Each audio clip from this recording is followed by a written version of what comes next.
Բարի օր ժողովուրդ ջան, բարի գալուստ իմ Ալիք, անկեղծ ասած էլ Ալիքի անունը չեմ մտածել, բայց որ դուք վիդեոն տենում եք, այդ նշանակումը արդեն կարացել եմ մտածեմ։ Այս Ալիքը բացելուց ես մտածում եմ ինչը պետք է լինի իմ առաջին վիդեոն ու երկար մտածելուց հետո հասկացա, որ իմ առաջին վիդեոն պրոստը պետք է լինի իմ ավտոյի obzor-ը։ Մեծամասնությունը առաջին մեքենա գնելուց կանգնում եմ մի հատ շատ կարևոր հարցի առջև։ Ինչ մեքենա գնեմ, SSS բյուջետային սահմաններում ու ես հասկացել եմ, որ ես ուզում եմ սկսեմ մի վիդեոների շարք այս մեքենայով, որտեղ ես պատմելու եմ տարբեր բյուջետների սահմաններում ինչ մեքենա արժի առնել, լինելով ռեալ հայկական պայմաններում, ոչ թե ասենք ոնց որ խոսում են մեծամասնությունը, չգիտեմ, կարակ նայեք Fiat Multipla, բայց Fiat Multipla եկեք գտեք Հայաստանում է, Fiat Multipla-ի նկարը եթե ինչ, եթե Հայաստանում տեսել եք, ասեք մեծագույն սիրով obzor կնկարեմ այդ մեքենայի։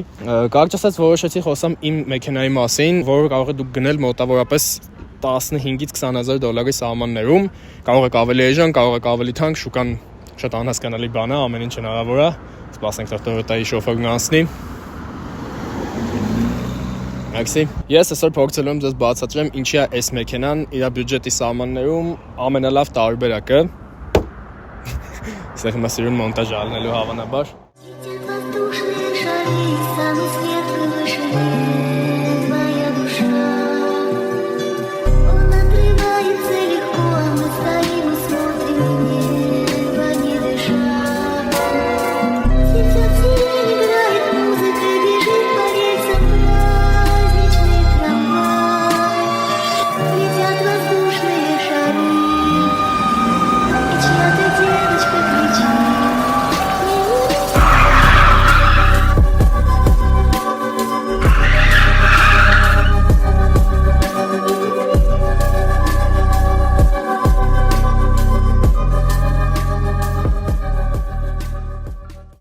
Այս մեքենան կոնկրետ արտադրված է 2018 թվականին, ես գնել եմ իրան 93,000 կիլոմետր վազքով, եկած Ամերիկայից, խփած այս կողմը, դες չուզում եմ այս մեքենան ձեր վրա ծախեմ դրա համար եմ այդ ամեն ինչը պատմում,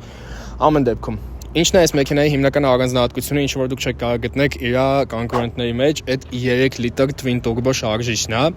3 լիտր twin turbo շարժիչը զարգացնում է 300 ձիավուշ հզորություն, եկեք խոսանք ավելի ռեալ թվերով, մեքենան 0-ից 100 կմ/ժ արագությունը բացում է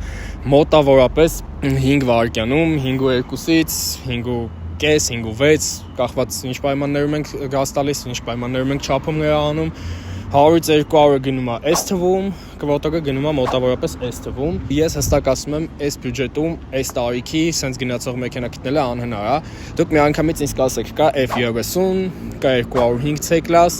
ինչ անենք այդ պայմաններում, ես կասեմ, ուղղակի գնացեք լիստեյեմ, ավտոյեմ, նայեք ինչ արժեն այդ մեքենաները, վախեցեք, փակեք ու գնացեք արեք Infinity։ Եկեք հիմա ավելի մի քիչ հստականանք պարամետրերի մեջ այս մեքենայի, ինչպես արդեն ասացի 300 ձիավուշ, մոտավորապես 400 նյուտոն-մետր պտտող մոմենտ, ծախսը մոտավորապես ավելի մանրամասն հեսա շուտով կխոսանք, 7 աստիճանանոց փոխանցման տուփ, եթե չեմ սխալվում Jatco-ը, ինքը C-class-ի մեքենա է, չնայած դա չես կարող ասել նայելով իր գաբարիտներին, ոնց տնում ենք ինքը բավականին sense երկար նրբերշիկ է։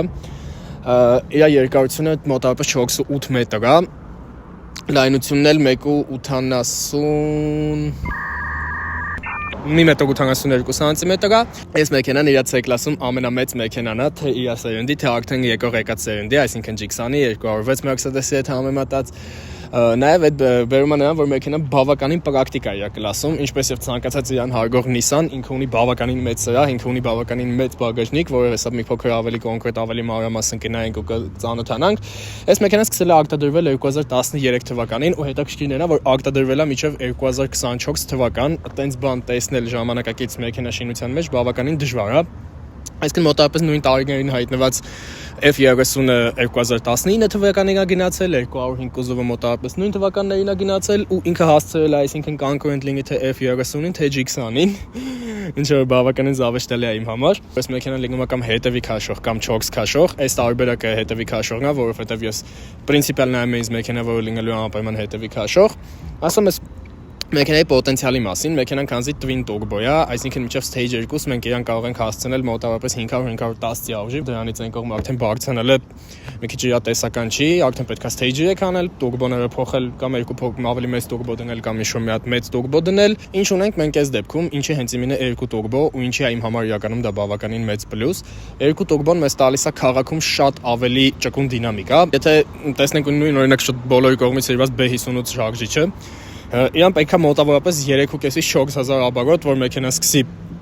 կտրուկ կարագացումը, turbo-ն սկսի իր աշխատանքը կատարել ու մեքենան սկսի գնալ ռատատա անել ու վախենալու թե վերսուս տալ, բան չունեմ ասելու, B58 respect, բայց այս մեքենան ունենալով երկու ավելի փոքր չափսի turbo, աշխատում է ինքը շատ ավելի ցածր ապարոտներից ու մոտավորապես 2500 ապարոտից մենք բավականին լավ ձիավժ ենք ունենում։ Ու դրա արդյունքում մեքենան քաղաքում շատ պայմաններում շատ ավելի ճկուն է, քան իրանից ավելի հզոր մեքենաները։ Ես այդ ասում եմ փորձելով լիքը այսպես Տեսլաների հետ համեմատելով, որոնք որ պետքա տեղից պոկվեն, բայց այս մեքենան շատ իրանցից հետ չի մնում։ F30-ները B58-ով եթե ունեք եկեք մեծագույն սիրով կքշենք ձեր հետ կհամեմատենք այս մեքենաները, ես չեմ հանդիպել։ B48-երի մասին բնականաբար stage 1 անգամ խոսք չի գնում հիմնականում, այս մեքենան իրանց չի զգում, հատկապես 100-210 դիապազոնում։ Իդեպ ասեմ այդ ամեն ինչը ինչ որ արվում է հատուկ պայմաններում, հատուկ պոլիգոններում, մենք ընդհանուր օգտագործման ճանապարհներին քշում ենք 40 կմ/ժ արագությամբ։ Բնականաբար ստեղ մենք ունենք փոքր tuning, որը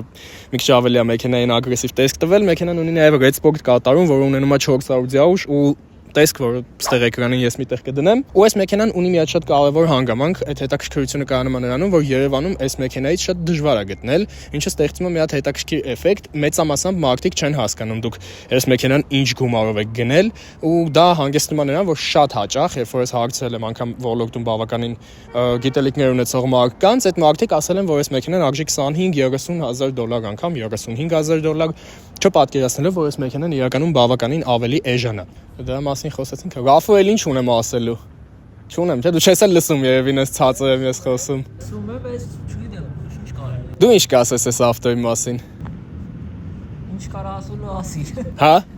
Բան չեմ մոռացել, 7 օգուստ հետև քաշող ու էքսպորտը լավն է, F30-ից լավն է։ Всё։ F30 կանգներ թե սրանից։ F30։ Դե լավ։ Խի լավ, բացացի ինձ ինչի։ 2 լիտրանոց F30 թե սրանից։ Որ աղջիկ կնայեն։ Աղջիկ, եթե դուք կնայեք այս ավտոյին ավելի լավ քան F30-ին, գրեք Ռաֆային համոզենք իրան սրանից արգնի։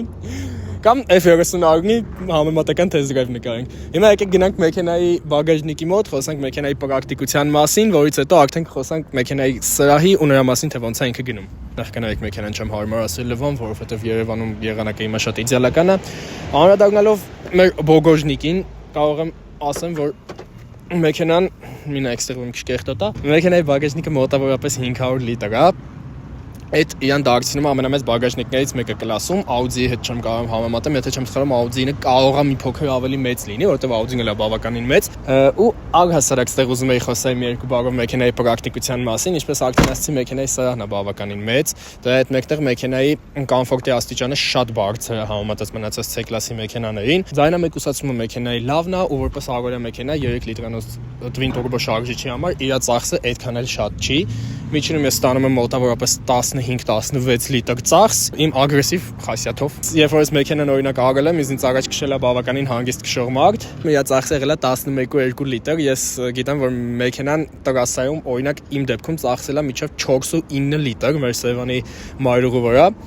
Քաղաքում ես միջինում, եթե հանգիստ եմ քշում, ստանում եմ էլի 12-13 լիտր ծախս, ագրեսիվ քշելու դեպքում պատանակ ուղղակի չկա, ես 40 եմ ստացել այս մեքենայով։ Հայտնվելով մեքենայի սրահում մենք տեսնում ենք միանգամից այն, որ կոնկրետ այս դեպքում մենք ունենք բավականին գեղեցիկ բաց գույնի սալոն, ինչ ենք մենք միանգամից տեսնում, համեմատած իրականում այս գնային սեգմենտում, այստեղ խոսում եմ ուշադրություն գնային սեգմենտի մասին, ոչ թե կլասային սեգմենտի, այսինքն ես խոսում եմ այն մեքենաների մասին, որը մենք կարող ենք այս բյուջետում արգնենք, ինչ որ չգիտեմ, Kia Forte Hyundai Elantra, հա, տես մեքենաներ, մենք դրանց մեջ կյանքում սենց լավ մատերիալներ չենք ստանա, մենք ստեղ տեսնում ենք բավականին փափուկ պլաստմաս, որ ես իմ մեքենան ունենալու առաջին երկար ժամանակը մտածել եմ, որ ստեղ անգամ կաշի է։ Ստեղ փափուկ, ստեղ կաշվից վստավկաներ ունենք, որը որ ոդքի համար ահավոր հարմար է քշելու պայմաններում։ իսկական բնական կաշվից ղեկ, կաշվից նստատեղեր։ Այս կոմպլեկտացիայում մենք ունենք լյուկ, ունենք traction-ի միացում անջատում բնականաբար։ Այս դեպքում մեքենան 3 լիտրանոց շարժիչի եղած ամենացածր կոմպլեկտացիաներից մեկն է, բայց ամենտեղ մենք ունենք կաշի, ստեղ կաշի, փետի ակվապրինտով պլաստմաս, ստեղ նույնպես այդ նույնը, ունենք 2 զոնայանոց կլիմատ կոնտրոլ, ինչպես արդեն ասացի, ունենք լյուկ, չունի մեքենան 360 կամերա, որը կարող է ունենալ, ունի ուղղակի միայն հետևի կամերա, լիպիստոկներ չունի այս կոմպլեկտացիայի մեքենան, ու մի քանի բաներ, որոնց մասին ես տեղ էկրանին այս պայի դրությամբ կգրեմ։ Մեքենան նաև ունի, ինչպես տեսնում ենք, без ключевой доступ, այս պրինցիպով, հոպ, փակեցինք, հոպ, բանալին մոտս չի, չէ, բանալին մոտս է։ Այս ոչ մեկ չպետք է տենա։ Տեղափոխվելով մեքենայի հետևը կարամ ասեմ միանգամից այն, որ ստեղ զգացվում է այն, որ մեքենան միջինում իր կլասի մնացած բոլոր մեքենաներից մի 15-20 սանտիմետրով երկար է։ Այստեղ բնականաբար գլխի համար այդքան էլ շատ չի տեղը, կոնկրետ իմ բոյը մոտավորապես 1.70 մոտավորապես չէ 1.73 սանտիմետր է, ուզում եմ ասել 1.75 գլուխ գովա, հետո հասկացա մեծ չի շատ գլուխ գովալու բան է։ 1.69-ն էլ է մոտավորապես 1.75 սանտիմետր էլի։ Տեսնում ենք, որ մենք ունենք ոտքերի դիմաց ահագին շատ տեղ, իմ տարբերակում ստեղ նստելա 1.90 բոյով մարդիկ հանգիստ տեղավորվում են իմ հետևը, նենց է ստեղ սարքած, որ ինձ հարմար լինի նստելը։ Ունենք դեֆլեկտորներ, բայց տեղը առանձին կլիմատի զոնա չի, ինքը գալիս է ուղղակի նույն վարորդի, այս մեր շտացիվի կառոպկան ամես պետք չէ շտացիվի կառոպկան, ստեղ նույնպես կաշի, բավականին փափուկ պլաստմաս, կաշի, ամեն ինչը մեր համար բավականին կոմֆորտ է։ Ասեմ, որ այս մեքենան չգիտեմ, բիզնես տաքսի է, տեխնիկապես հա, ինքը բիզնես է անցնում Yandex-ում, բայց դժվար դուք այս մեքենայով բիզնես տաքսի քշեք երբևէ ու երբևիցե։ Իրականում շատ խոսացինք նրա մասին, արժի այս մեքենան արգնել, չարժի այս մեքենան արգնել, ինչի արժի արգնել։ Ես ուղղակի մտածում եմ, որ այդ ամենի համար մեզ պետք է գցել Selector Sport, ուղարկել մեքենան անջատել իր traction-ը ու տեղի չարժվել, որ հասկանանք թե ինչի է պետք է արգնել։ Եթե վերցնում ենք C-կլասի մեքենաները, ինչ կարանք ասենք, այդ մեքենաներին համեմատած այս մեքենան բավականին փափուկ է։ Ես 205 կուզով C-կլաս Mercedes-ի հետ առանձնապես չեմ առնչվել, կարող եմ համեմատեմ F30-ի հետ, թե 18 բանտաժով, թե 19, թե 17 ոնց որ, եթե չեմ սխալվում, 18 ու 19 հաստատ բանտաժներով մեքենայի հետ համեմատած այս մեքենան միանշանակ փափուկ է, չնայած նրան, որ յատակել է 18 բանտաժներ, ու այդ հիմնականում գալիս է նրանից, որ մեքենան բավականին երկար է։ Այդ բերում հանգեցնում է նրան, որ մեքենան ոնց որ լոդկայի էֆեկտով է անցնում, բայց այդ իր հերթին նաև ունի իր բացասական կողմերը։ Ամենաառաջին բացասական կողմն է, որ այդ մի փոքր ճոճը մենք զգում ենք ամեն դեպքում, այդ կրեն կոչվածը, ինչ որ Toyota F30-ի մեջ հիմնականում չենք զգում, հատկապես եթե ինչ որ ակտիվ ռեկով է լինում, ակտիվ պատվեսկարով է լինում, չենք զգում նմանատիպ բաներ։ Այս մեքենայի դեպքում կարամ ասեմ, որ մենք ագորը քշելու ընթացքում, ագորը քշելու ժամանակ ընդհանրապես հզորության պակասի, ինչպես նաև կոմֆորտի պակաս չենք ունենա։ Քաղաքում ցանկացած ապգոն անելուց, ցանկացած մանևր անելուց շատ ճարպիկ է մեքենան, ի տարբերություն 2 լիտրանոց մեքենաների, ինքը ունի միանգամից, մենք հիմա գնում ենք 1500 ավարոց, սխում ենք, մեքենան միանգամից kickdown անում ու անգամ մինչև kickdown անելը մեքենան սկսում է ինքը իրանով գնալ, այստեղ մոտավորապես մի 20%-ով ընդհանրապես գազի պեդալը սխմեցի ու եթե անգամ տանում ենք մեխանիկական ռեժիմ ու ստիպված ցածր ապակոտից ենք սկսում քաշել, մենք զգում ենք, որ մեքենան ունի հզորությունը։ Ինչը կարամ ասեմ, որ հայտնվելով այս մեքենայի մեջ ZF կառոպկա ունեցող BMW-ից հետո մենք ամենաառաջինը զգում ենք այդ մեքենայի կառոպկայի դանդաղությունը, իրոք ինչ ճիշտն է, մենք զգում ենք, որ ցանկացած պային kickdown անել, մենք բավականին ժամանակ մեզ պետք է միջև մեքենան սկորոստերը փոխի, այս հիմա մենք ստանդարտ ռեժիմում ենք գնում, բայց սպորտում շատ իրավիճակը չի փոխվում։ Ուզում եմ ասեմ, որ գնելով այս բյուջետում մեքենա 3 լիտրանոց շարժիչով մենք պետք է հասկանանք այն, որ մեքենան պետք է ոչ միայն գնել, այլ նաև սպասարկել։ Այս պայդրությամբ ես հատուկ ինչ սկսել եմ իմ test drive-ը, զրոյացրել եմ իր ծախսի ցուցանիշը, այս պայդրությամբ մեր ծախսը 14.7 լիտր է, այսինքն մենք պետք է հույս չունենանք, որ մենք քշելու ենք մեքենա, որի ծախսը լինելու է 9-10 լիտր, այդ մեքենան լինելու է ահավոր էկոնոմ, այդ մեքենայի ընթացակը, ասենք այդ մեքենայի վրա գազ դնենք ու նմանատիպ բաներ, բնականաբար դրա մասին խոսք չի գնում։ Միայն լավ բենզին ենք լցնում այս մեքենայի մեջ, բնականաբար միայն բենզինով ենք քշում, նվազագույնը 95 օկտան ունեցող, հակառակ դեպքում դետոնացիա ենք բռնելու այս շարժիչի վրա ու Այդ մեր էկոնոմիա արած 10,000 դրամը գալու է $2,000 կապիտալ ռեմոնտի մեքենայի ամբողջ ամեն ինչը փոխելով։ Ուզում եմ նաև ասել այս մեքենայի ընթացքային մասերի գնի մասին, այսինքն մենք հասկանում ենք, որ մենք ստեղ ունենք մնակագիչաժնի պատվեսկա հետևից մի քանի գիչակ ունեցող, 5 գիչակ ունեցող, դեմից ունենք 2 գիչակ պատվեսկայի մեջ, ինչը նշանակում է, որ դա ասենք Kia Rio-ի բալկա փոխել չի, որ եթե բալկեն ծրեց, տալիս ես, չգիտեմ, շատ մատչելի գումար եւ այդ ամեն ինչը վերանորոգում ես ցանկացած պատահած գարաժում։ Սա ամորտիզատորներն են թանկ, բայց որտեղ ամորտիզատորները էլ ավելի թանկ են ու բավականին դժվար ճարվող են, ինչը որ իրականում իրան վատ դրության մեջ է դնում համեմատածին 205-ի ու F30-ի, որովհետեւ իրենց zapchastները այստեղ բավականին շատ են, ну պրեմիում սեգմենտի համար, որովհետեւ այդ մեքենաները այստեղ սիրված են, իսկ սրա խադավորից պետքա մի փոքր զգուշ լինել, այսինքն մեքենա գնալուց ձեզ խորհուրդ կտամ առաջինը ուշադրություն դարձնել իր խադավորի վիճակին, որովհետեւ շարժիչի հետ կապված հիմնականում այս մեքենաները խնդիրներ չեն ունենում են երկալու խնդիրը, որովհետեւ սրանց հատկապես ոչ սպորտ տարբերակների վրա ինտերկուլերը բավականին փոքր է ու դրա հետևանքով մեքենաները 2x տակտից հետո կարան իրականում տաքանան ու անջատեն հզորության մի մասը, ինչ են անում մարդիկ, այդ ժամանակ մարդիկ ուղղակի վերցնում են սովորական 300 ուժանոց տարբերակը ու գեյտսպորտի ինտերկուլեր են դնում իր վրա կամ 2 հատ սովորական ստոկ ինտերկուլեր են դնում, ինչը որ խնդիրը մասամբ լուծում է, նաև գիտեմ, որ արդեն եթե մեքենան պետքա stage արվի, իսկ այս մեքենան բավականին ուշ ենք հանդիպում stage արած Հայաստանում, բայց եթե դուք նմանատիպ նպատակներ ունեք, ոնց որ ես ունեմ այս մեքենայի հետ կապված, stage միանշանակ արվելու է ու այդ դեպքում նաև կառոպկայի հովացման մասին պետք է մտածել, որովհետև եթե կառոպկայի հովացման մասին չմտածեք, ինքը ZF-ը չի, իր ռեսուրսը գուցե վատը չի, բայց իր նահանգապետի տակ աշխատելը ավելի դժվար է։ Եզրափակելով այն ամեն ինչի, ինչ որ ես ասացի, գնել այս մեքենան թե չգնել, բնականաբար այդ ձեր որոշումն է։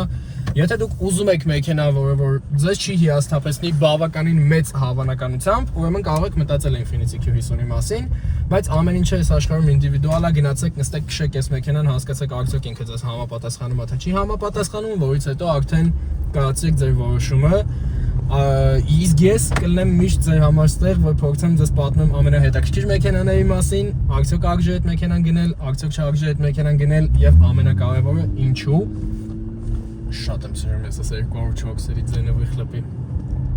Սպասեք նոր վիդեոների, գրեք ինչ մեքենաների մասին կուզեիք տեսնեիք հաջորդ տեսահոլովակները եւ եթե ունեք մեքենաներ հետաքրքիր, անհետաքրքիր, ուտիլիտար, սպորտային, որոնց մասին որ կարող եք տրամադրել обзорի համար, գրեք, ես միշտ բաց եմ համագործակցության համար։ Այսօր այսքանը։